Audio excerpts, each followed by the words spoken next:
No, I think the Fed will think about the own U.S. domestic economy, right? That is most important. First we have to think about whether this inflation trend in the U.S. is continuing, and also in a sense, like when Trump is on, and what kind of policies that will be launched, and what would be the inflation implication of all this.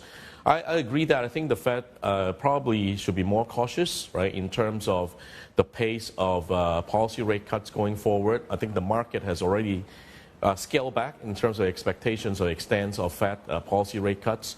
And I think that would be an important signal for China and many other Asian banks in the region as well. If the U.S. is really cutting less than originally anticipated because of its own U.S. domestic conditions, then that would have implications on U.S. yield and on the strength of the U.S. dollar.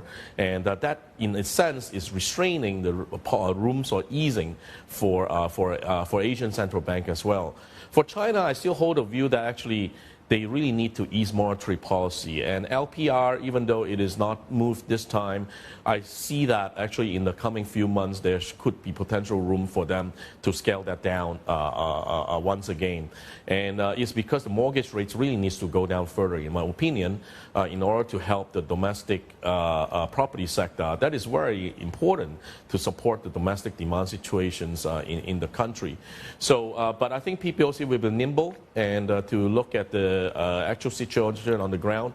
On the one hand, your domestic economy needs lower rates, but on the other hand, you don't want to have excessive volatility on your exchange rate, and therefore it has to be cautiously done and pick the right timing to do what is necessary.